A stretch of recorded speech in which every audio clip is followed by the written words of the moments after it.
অটোক্যাডের first setting number 1 UN লিখে enter.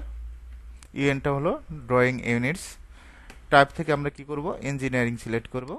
Precision থেকে 0 fit 0 ইঞ্চি। আমরা এখান থেকে টাইপ থেকে ডিগ্রি মিনিট সেকেন্ড এই তিনটা কাজ করব। ইউনিটসের এই তিনটা, টাইপ থেকে ইঞ্জিনিয়ারিং, প্রিসিশন থেকে 0 ফিট 0 ইঞ্চি, টাইপ থেকে ডিগ্রি মিনিট সেকেন্ড ওকে দেব। ডি লিখে এন্টার। ডিটা হলো ডাইমেনশন, মডিফাইতে ক্লিক করবা। প্রাইমারি ইউনিটস, ইউনিট ফরম্যাট থেকে আমরা কি করব, ইঞ্জিনিয়ারিং সিলেক্ট করব। প্রিসিশন থেকে 0 ফিট 0 ইঞ্চি। টেক্সটে যাব, টেক্সট থেকে টেক্সট হাইটটা 5 ইঞ্চি। কত ইঞ্চি? 5। স্যাম্পল অ্যান্ড অ্যারো, এখান থেকে আর্কিটেকচারাল টেক্সট। অ্যারো সাইজটা আমরা কি করে দেব, আর্কিটেকচারাল টেক্সট অ্যারো সাইজ আমরা 3 ইঞ্চি দেব। সেন্টার মার্কটা 2 ইঞ্চি।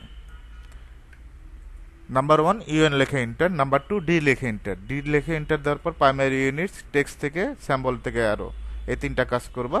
ওকে, সেট কারেন্ট ক্লোজ। ওএস লেখে এন্টার। সিলেক্ট অল, ওকে। অনেক সময় দেখবা যে একটা লাইনে ইন পয়েন্ট আসবে না, মিড পয়েন্ট আসবে না, আমরা সিলেক্ট অল ওকে দেব।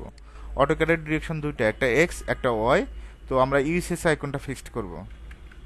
এন্টার, নো লেখে এন্টার। এখন আমরা একটা লাইন নেব, এল লেখে এন্টার। লাইনের শর্টকাট, লাইনটা স্ট্রেট করার জন্য F8 দেব। কি দেব? F8। লাইনটা সোজা হয়ে যাবে। এখান থেকে 4 ফিট। ডাইমেনশনের শর্টকাট DLI লেখে enter. DLI, first point, second point, 4 fit.